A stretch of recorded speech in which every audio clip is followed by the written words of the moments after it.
Yeah. All right. Here we go. Well, it's good to see you, man. You So too. I always joke about this in my videos, but our conversation will be cut off around 30 minutes because I don't pay for Zoom. But that's good Okay. enough. That's long enough to have a conversation. That's longer than a job interview. So I guess unless the job interview is going really well, my experience with job interviews is it ends pretty quick. Uh, so you're kind of the head. You're kind of like one of the head people of Silver Lake Track Club. Yeah, I'd love to hear the story about how that club got founded and like what that group is sort of geared towards, what it looks like. yeah, sure. So it started around like 2016, 2017. There's two iterations of it. It was in 2016 or 2017, roughly.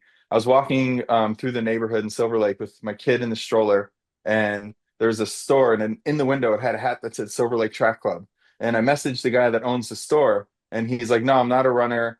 I thought it was just like a funny hat to have because there's this reservoir in the neighborhood. It's a 2 mile loop, and like people are out there walking, strolling, running, doing whatever. So he thought it was just like this little send up for, the non-runner runners of just like, yeah, Silver Lake Track Club. He thought it was funny. I'm like, dude, what'd be funny is let's do a race. It's not a 5K, it's not a half marathon. Let's do what we have. Let's do a 2 mile race. Nice. Just send out a signal, see who shows up. And I'm not in shape at this point. I'm not thinking about running. I was a serious competitive runner through college roughly. And then I just stopped getting faster and that was it. I was like, game over. But and now I'm a distance runner. I only have one gear. But Right. I hit this guy up. We do this race. It's free. Like 50 people show up. It was amazing. Everyone's high-fiving. And we just started doing them like every 6 months or so. And then, run culture just started to grow everywhere. And we were like, hey, let's try to meet like once a month. And that kind of started and stopped. And then right where we might have started it, COVID happened and everything stopped. And then in November of 2021, they moved LA Marathon. It's usually in March every year. They moved it to November of 2021. So I'm like, you know what? Let's just relaunch this thing. I saw some other run clubs. I ran with Koreatown Run Club a few times in LA and a runner circle, shout out runner circle. It was this dope store in Los Feliz, the neighborhood next to us. Um, and I'm like, you know what? Silver Lake doesn't have anything. I've been running with my buddy, my friend John. We're running around the Rose Bowl for weeks, with the mask up. When you see people, you pull the mask down, we're running together and see someone, you put it up. It was crazy.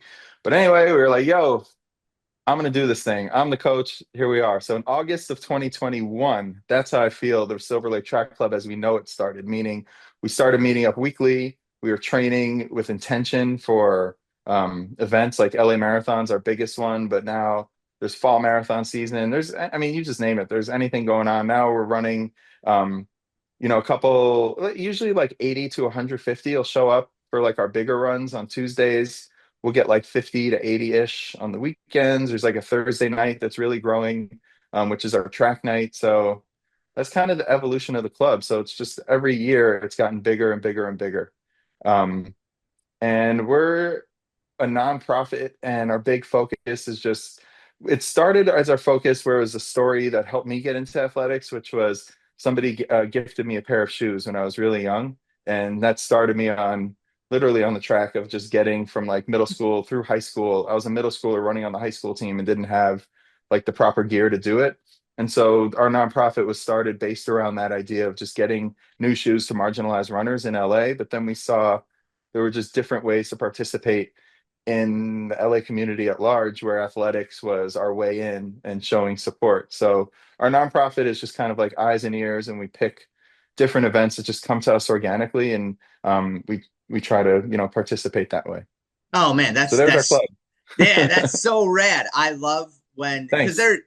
there's a litany of different approaches to clubs all across the country, right? Some are more like elite Totally. minded focus, some are more just like Hmm. community, we're meeting at a pub run, but I think the best truly are when there is that like community aspect that we're going to try to give back in that way. So in regards to like getting those shoes to the marginalized communities, are there other efforts or is that the main driving force behind the group? That turned out to be like an effort that when we see it, we go to it. But the biggest one, I mean, sadly, with the LA fires, we did something pretty big around that. We put together a race. It wasn't even a race. It was just like this happening. It was really, I'm still processing it. I did it. There were two other people that helped coordinate it, and I was right kind of behind them, pushing along whatever was needed, just like in a leadership role. I was there with them. Ellen and Kevin, who are two of our runners, just really had this great idea and just crushed it. And it was running from Altadena to the Palisades. It's a 50K. It's an ultra marathon across the city of LA, and it was huge, man. We thought we'd get a couple hundred runners. We had nearly 1,000 people out there. There were over 800 runners, and then with donations and other people just coming in and out, it was almost 1,000 people Wow. running across the city. And it was really this interesting, like, anthropological thing in my mind where it's like there was no bibs, there were no medals, and people just ran. And it was a really like unseasonably hot day. Like I thought people were just going to be dropping, man, but everyone got there. There was just this whole sense of picking each other up, like egos and pace went out the window, and just this mindset. We set up checkpoints every 10K, and just every 10K, just get to the next checkpoint, get to the next checkpoint. So, I mean, that's just an example of an event that we showed up at. We raised a lot of money. We raised over $50,000 to donate to a lot of like immediate, local places in need. So, yeah, it was pretty amazing experience. Damn, man, that is an amazing. Like that's why I love running. Like that's just such a testament of like you bring people together through it and you can really help impact the community and an awesome positive way, man. That's so Yeah, freaking awesome to hear. Like, I'm getting hyped. Sorry. thanks. This is genuinely I cheese out over this Dude, get stuff. hyped. Yeah, I love it, man. So you've mentioned the 2 mile race and then you've alluded to some other races. Take me through your races. Like what people coming people that live in LA or even people traveling to your races, like which Yeah. ones are they? What can they expect from them? They can expect definitely like an unsanctioned loose vibe. Mm. It's like we're a very chill run club. If you want to get on the front of that starting line, go for it. I mean, our 2 mile race, the course record's at 9:34, and there's hills in it, and it's a little over 2 miles. So, I mean, people are going for it, man. And there's this race that it's going to be in its second year. It's called the Pork Chop, and it's an 8 mile on Strava. The where you track your runs, it looks like a pork chop from the bird's eye view. So we Oh, call it the pork chop. And we did it as a relay last year, like this almost marathon relay. And this year we're doing it as a single race. Two runners, Jason and Matt, they're super stoked on it. It's going to be an awesome event. We have now this Altadena to Palisades, which we're going to fire up for next year. We have the Silver Lake Classic. That's the name of our 2 mile race. I feel like I'm forgetting something. We have, maybe that was it. I don't know. But those are that's our it's races. all right. And then we have like race calendars, meaning we pick marathons that we do huge, like a training plan for. So we'll go through like a 16-week plan together to get to the starting line of like LA Marathon, or a lot of the fall marathons we kind of mush together. So like, Berlin, New York, CIM, even like in California, California International, we kind of have some sort of plan for that. So That's so that's awesome. what's up. And so for the training, I think you might have said this. Are you writing the training plans? Do you have a coach y'all work with? Like who writes the plans? I mean, very generally speaking, I wrote the training plans that just like laid a foundation, and then left it open to where other runners, they really love refining them. They're bringing in like their experience and knowledge. And so they run, I mean, there was a plan called Volume and Pain that I don't endorse volume or pain. All right. I know I endorse the volume. The pain is just, it's the pain is inevitable, suffering is optional, like the Right. Murakami quote. But that was pretty intense. So it's my job, I think, to anchor it to where it's accessible to everybody. I take that on as like the leader of the run club, but I welcome all training plans. If people want to go rock and get their personal best, go for it. But so just to say, I'm not sitting there like writing the plans and this is it. It's way more flexible than that.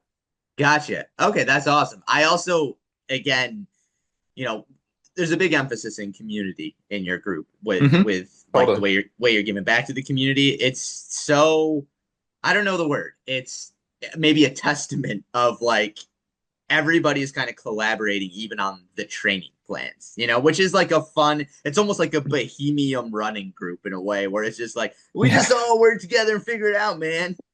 Yo, 1,000%, man. When I think about stuff and like step away and I'm on my own, I'm going on my own runs and just like vibing out. I draw from like the Grateful Dead on how to structure, where it's like attraction, not promotion, like keeping things chill and letting like people's ideas, those are the things, but as they rise up, that's going to build your club. It's not kind of telling people what to do. It's more of like going with this, like our growth is like an amoeba growth state. It's just like however we grow, I'm there for that. I'm curious about stuff like that. So it is bohemian in that way. I appreciate that. I Yeah, do. man. No, I love it. It sounds so cool. When I'm next time I'm out in LA, like if I have time, I'd love to come run with you guys. Like that sounds a lot of Yo, fun. for sure. Do you have community? Do you have like weekly group runs and stuff? Oh yeah. Yeah, we run Tuesdays out of this local bar called the Red Lion. That's the most popular, easiest run. It's a pub run, so it's like super simple. It's a 5K around the neighborhood. Around that reservoir I was talking about, but way more chill. And then we do weekends, they all vary. We do Sundays. It's a Sunday session. They vary in distance based on those training plans we're talking about. But we have like a long, long and a short, long.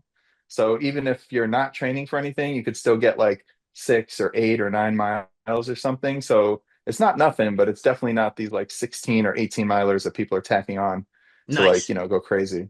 Yeah, But yeah. and then Thursday nights, that's like a really great run. It's we run on a track that's just north of our neighborhood and just north of Griffith Park in Burbank. There's a track there and there's a really focused group that's growing. I love watching that grow because we're the Silver Lake Track Club. And in LA, it's so hard to get on a track unless there's a brand like, paying money to whoever and getting you all this crazy insurance. I tried to do it myself, like going through the LAUSD school system and doing all the paperwork. And the insurance company was like, "Are you putting on a concert?" I was like, "No, we're just running like 90 minutes a week, dude." And he's just like, "The insurance that they're asking for is insane." And so just to that end, it became like it was so expensive and crazy. But there are a few public tracks if you like can drive a little bit or just ask the right person. There's I, ways to do it, but that Thursday night is growing really nicely, which is great. okay, awesome. I was gonna say there are no public tracks around you, but yeah, that's crazy. Um, There's a couple, but it's just like they're tough to get to for like what we're trying to do. It's not impossible. I mean, I think right. if we moved it to a weekend, but then again, the weekends would be so busy. Whatever. I'm not going to think about it out loud in our Yeah, time no, together, no, but no, no worries. It is funny though. It is funny to think about in many ways. I've lived in a couple different cities all over the country, and right now I'm right outside uh-huh. of Washington D.C. It seems Oh, like cool. the more the more metropolitan area you're in, the less public tracks there are. Like if you like, I'm from the middle of Yeah. nowhere, upstate New York, pretty poor, dilapidated town. You can find some Okay. public tracks there. No one gives a shit. Yeah. But Right. but then you Yeah. get to a place where you're like, let's do stuff. Like people, we're gonna get people to come out. They're like, yeah, but there are no public tracks. It's like, Yeah. They're like, well, sorry. yeah, how can I win? Like, Yeah, I know. It's a little crazy. I mean, that's like I mean, in our run club, we have like the mission, which we were talking about, but the vision, which I have where I want to, I mean, it's going to take like a ton of fundraising and just like all these political things. That's the endurance sport, man. Showing up to shit and actually filling out forms. That's the endurance sport I'm starting to train for, where a legacy item for the run club, a dream would to be to leave a public track in Los Angeles. That's oh, like a big, big vision. And I have like ideas, like every time I see like these tracts of land where I'm like, what's going on here? Like, of course, someone's building some crap there, but it's like, right. damn, this would be perfect for a track. So I don't know. That's my vision. That's just kind of floating in the ether somewhere that I might try to do one day. I don't know. We'll Yeah. see. No, dude, that's awesome. That's a great vision. I'm pumped. I'm pumped. And then so for the LA marathon, do you all Yeah. are you all just participating in it? Do you do anything with your community surrounding the LA marathon? Because it's one of the, biggest races in the country. It's such a staple in the marathon world. Or is it just sort of like you and your members go out, participate, but it doesn't really extend beyond that? I think it's growing as far as like community goes. Like someone woke up at LA Marathon. LA Marathon's a weird one. They used to finish in Santa Monica, and it was like the most beautiful, charming race. It was the stadium to the sea. Everyone loved it. And then they changed the course. So the end of the course, they just went on like their PR just took a nosedive, dude. You pass the finish line and you still have another like 6 or 7 miles. So, and you're running Oh, through like a part of the city that it's hard to hold that up against the running finishing at the dramatic finish down Ocean near the Santa Monica Pier. So what LA Marathon did, they somehow woke up and started to engage with run clubs. So there's just um, more like reach and more contact with the marathon itself during the year. So Right. yeah, there it feels like there's more community stuff going on. We did like a really big shakeout run, which was cool. We cheer on the course. I'm just thinking of like our whole LA Marathon weekend. Like we don't go down, we call it the Boneyard where you're out by like mile 20. And it's like a weird place, man. I find what's your take on this? It's interesting. It's cool to have people out there cheering for you, but there's something about you're so just wrecked that I want the cheering and the support to come from the actual runners. And instead of like people like clapping and like drinking Right. beers and stuff and like Right. mile 20, 21, there's a little like FU element to that. Like we are like Silver Lake, we're lucky. The race comes through Silver Lake around mile 7. So we get like a huge crew there, and that's where it's just loud and it's dope. But then out at like mile 20, 21, they put like Run Club Alley or whatever they call it. And Yeah. it's like, I don't know, people go big for it. And like all these run clubs show up with like drums and do cookouts and like, do it's fun. But what's your take on that? Me personally, I'm just like, man, I just need to be with my people I'm running this race with and like go save your cool hipster beer and get out of my face. What do you think? I get it. For me, it depends on how I'm feeling. If I'm feeling Yeah, good, if I'm feeling like $1 million, I'm just having a good race. I can either tune them yeah, out better or like celebrate with them. But if I'm feeling sure. like crap, I am like, shut the fuck up. I don't want to hear Right. anybody right now. Leave me alone. I know.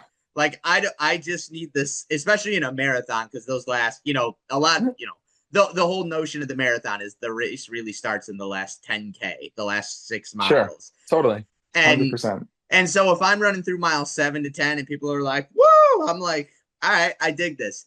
By mile Yeah. 22, like, yeah, I'm bleeding out my nipples. I'm Right. one eye's crying. I'm questioning whether I believe in God or not at this point. And Yeah. and for somebody to be like, go, I'm like, yeah, I'm going. I just need to like, I know. please don't yell at me right now. I never believe those people when they're like, "Oh, I heard my team cheering for me, and that's what carried me." It carries you for 30 seconds, and then I you still have like, yeah, that's just me. I need. well, you're also a comedy writer, which we talked a little bit about at the Uh-huh. beginning, and there is a certain darkness that I feel like comes with all comedy people, even if you're like a super happy light person, which I kind of get the vibe you are, and I feel like I am as Eh, well, at least for most. yeah, All right, well, fair enough, but yeah, at least for most comics, or at least stand-up yeah, comics, I feel like on hmm the sunnier side. And so sometimes like you meet people that are they don't even listen to comedy and they are genuinely like well put to, I'm guessing they had a two-parent household system. I don't know, but yeah, they're happy and I'll be like, "Hey, do you listen to comedy?" And they're like, "I don't know. I listened to John Mulaney once." And I'm like, "So you don't like John Mulaney's great, yeah. but that's all you know, then you don't listen to comedy." And it's like, Right, "Okay, you're well put together. That might actually help you. It does not help me. I'm going to a dark no, place at that point. I just need to grind and totally, be tough." So, yeah. yeah, And if it's going bad and someone's like, "Go, Tommy," I'm like, just yeah. leave You're me like, just alone. back up. Yeah, Yeah. So I think we're on the same page. Um, good. I'd love to hear because I don't know if it'll make it the whole episode just because it was kind of choppy in the beginning. But we were talking about your Yeah, background. You've been a professional yeah. comedy writer. I'd love to hear, do you find any intersection between running the running community, what you're doing with Silver Lake Track Club, and being a comedy writer? Like, are there any, just because those two things have dominated and dictated my life, I just constantly like paying attention to the trends and the intersections between the two. Do you have that at all, or do you keep them separate? No, I mean, I use running to just kind of air out ideas. Like a lot, I love running with the group but every time I link up with them, it's intentional. Like I go like off and alone on my other runs, and that's where I do my thinking and just try to like get through ideas and things like that. So I guess that's an intersection of how that works. And yeah, just kind of vibing out with people, like hearing how people talk. That I think that's a lost thing. And I'll also back up and say professional comedy writer, that sounds like it's way too clean and pristine for what I do. I'm just a writer. I'll show up to whatever job is available. So it's the comedy is in the jobs that I accept. It's not in the actual comedy of what I'm writing. Like I've written like Oh, super I dark, see. weird, like indie horror films, like helping somebody fix their scripts and things like that. That's a lot. That's part of what I've done before. And then I do write comedy. I have a writing partner, and we do write comedy. So I'm just saying, I'm not like a pro comedy writer, like sitting there for hire, like it's the 1930s, and I got my pen like ready to go. Oh. Like you need a joke, say, and whatever. But I do. I think a lost thing for just writers in general is writing and feeling mannerisms and the way people speak and the body language in between dialogue and how that works. I feel like, you and I were talking here and that's cool, but I think more and more interaction and what's funny, and what's like human and what people are responding to is coming through just actual text and comments and memes, and like the feeling is understanding what's funny. It's not the actual punch of what's funny. I don't know, maybe I'm not saying it right. But No, what the no. Run Club is giving me, I'll loop it around, but of what I'm getting to is really the Run Club. Um, people are in their most vulnerable states of being. Like you're running in like pajamas, basically. You're running in like these weird candy colored clothes with like other Yeah. grown-ups and shit. We're just out there just like, it's kind of peak vulnerability for a lot of people, and the mannerisms and the language, body language, and the way people talk and interact and the jokes that they share, there's a more natural flow to it, and I'm grateful that I have access to that regularly because it helps feed my brain with when I'm writing and thinking about what I need to write about. So No, that's the intersection. yeah, no, I love that. Thanks for sharing that. That sounds interesting. And one thing I wanted to jump back to because you were like you kind of were like, "Oh, actually I don't know what I'm saying." I think I this is how I interpret what you were saying about like Okay. kind of the different kinds of writing comedy. At its like very base bare bones core function, in my opinion, there are two different kind of approaches to comedy. And the Hmm. first is almost like a math type of comedy where it's sort of like the late night show uh joke writing type of Hmm. formulaic, like Hmm. set up punchline, Yeah. and that's great. They're like some of the best comics do that. Like Dimitri Martin does that. Hmm. Anthony Jeselnik in a way does that. Rodney Dangerfield was in many ways very much that. So like I'm not Oh, shitting on totally. that. That's great. No. But Uh-huh. then there's another type of comedy that I think maybe you were getting at more, where it's a little bit more hard to. It's not as formulaic and it's harder to pin down. I think Steve Martin in the '70s was a good example I where was just gonna say Steve Martin, where you were saying set up punch, set up punch. He created tension, or he didn't create tension, but he brought an extended form of like tension and just not knowing what's next into like mainstream comedy. He was yeah, so alternative and so insane.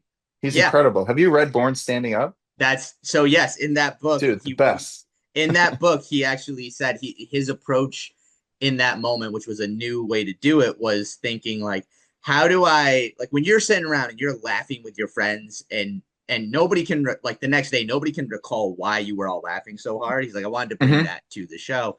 And there Yeah. isn't a performance element to stand up where if you're telling stories or giving real vulnerability or real like jokes can be in it, the math Hmm. is still there to some degree, but like the more here's a piece of me, here's a piece of story, here's a piece of indescribable, you're never going to go be able to tell your family or friends why this was funny, but it just Yeah. is in the moment. I feel like that's kind of the thing you were alluding to when you were Yeah. talking earlier. Yeah, Is totally. okay, cool. All right, man. So we got about 9 minutes left because I don't pay for Zoom. And so, couple quick fun questions. We can go in as much depth or as little depth as you want until Sure. Zoom kicks us out. Let's So, go. all right, first question, and I ask everybody this, but do you believe in aliens? Yeah, I believe in aliens. I believe in uh there's some sort of like spiritual plane that we're existing in, and ours is like a wide one, and that makes our reality. And I feel like there's a lot of spiritual things around. So what I consider and I'm intrigued by and learning more about in sort of spirit worlds, that's where like alien stuff is, like Where they things kind stuff? of coming in and like different energies, things like that. So Huh. yeah, I believe in it. All right. So you. here's a follow-up question. Have you actually ever looked into the phenomenon or like read any of the studies or like Diana Pasulka is a really good example of her work or her book. Have you No, ever? Okay, so I it's go in a different route. I go in like the Ram Dass plant medicine route, and then I love find Ram myself, Dass. yeah, then I'm drifting into whatever outer space is offered, so to speak. Oh, But okay. I and see. so in that, like that it kind of like lowers my I don't know, like the like I believe it more, and I'm like more gracious towards other perspectives where people are like, there's aliens, they got like fucking three eyeballs like the Simpsons, and there's aliens, whatever. Right. And instead of me just like just saying they're crazy, like coming in that way makes it I'll hear them out, and I'm not gonna, shove it aside. That's so funny and interesting because okay, just full whatever. Like I go Go. down, let's say rabbit hole, but like I try to keep it credible. So like I listen to like just as like a couple quick examples, like John Mack was the lead Harvard psychologist at Harvard Mhm, or lead Harvard psychologist. I just repeated myself, but he wrote a book on the abduction phenomenon. Diana Pasulka that I mentioned, she is a mhm, theology professor, has her PhD in theology, and kind of approached the intersection of what like UFOs, aliens, all of that type of subject, how that intersected with religion. She's been to the Vatican, has like had kind of backdoor private conversations going in the back there. So it's interesting you mentioned the intersection between spirituality because like there is the thing that's really not talked about in the media is there is a huge intersection between the two. So it's funny and almost telling in a way that you got to that mhm. conclusion through Ram Dass and not through kind of the more scientific and I don't know. It's just interesting. I if you ever go Yeah, down the other route, you might be like, "Holy shit, that was all real!" yeah, Like yeah. Send me stuff to read. I'll check it out. I will, my man. Well then, so this is oh man, we we might have to do another call at some point because we could talk about this Sure. for an hour. Do you believe Yeah. in ghosts? I think it falls into like that very big bucket of just things that are spiritual. Like I think that uh in like the collective unconscious and this collective subconscious, there's things kind of floating around Mm-hmm. where there's messages that can come to you or just things from like previous lives. And I don't know, maybe that's just more of like my creative mind like expanding into where I go when I meditate or something like that. But that's where I think ghosts come in. Of like when I think of ghosts, it's like ancestors visiting you or some ancestral element coming in. So I believe in ghosts like that. And I guess again, I'm like qualifying it against like the cartoon version. Like I don't think like there's Casper in my kitchen like turning on fucking like my kitchen sink or something. But Right. I do believe that there is like a time and place where different things come in and like check in on this reality we're living in. Yeah, for sure. I think you and I are on a similar wavelength in our thinking. So I always Uh-huh. ask, and if somebody's like, "No, I don't believe it all," I'm respectful and we move on. I think Yeah. the word ghost almost has sort of like a negative connotation. Like, just think of it as energy, you know? Like, Totally. and Yeah. yeah. All right, last question, and then we'll say our goodbyes. Okay. What do you think happens when we die? When we die, I think that we go into like a next iteration of living. I'm not like a karma scholar, but I believe in that as like a springboard into what's next. There's a really interesting book called Many Lives, Many Masters that talks about how we're just different iterations of like a continued existence. And this is just you and I are sharing this version of that now. And Yeah, there's previous ones that are informing how we live, and then there's future ones that are going to draw from the decisions we make and the patterns that we're in now and all those kinds of things. So I think I don't know, like if are you asking is there like the bright light and we're all like walking in like white robes on some beach somewhere or something like that what happens like the moment we die? But I do think I don't know is my answer for that, but I do think that we're just on this like never ending pull, like some sort of timeline where there's just another iteration of what we're building on in this life and learning in this life and healing in this life is going to be um, the thing that kind of informs the next version. So that's what's going to happen. Yeah, man, I love it. We then on that the author of that book was oh my God. I'm sorry, I think I just had a stroke. Um, the author of that book was on Oprah. So you know it's good. So on that That's note, it. there That's we all I go. need to hear. Yeah. All right, man. Howie, well, it was awesome meeting you. It was awesome chatting with you. Thanks for taking the time, You man. too, And dude. Yeah, of course. if I'm ever out in LA or you're ever in DC, let's go for a run or something. Absolutely, man. Nice to meet you here. And yeah, we'll definitely hook it up. Sounds good, man. Have a good one. Good meeting you. All right, thanks. Take care. You too.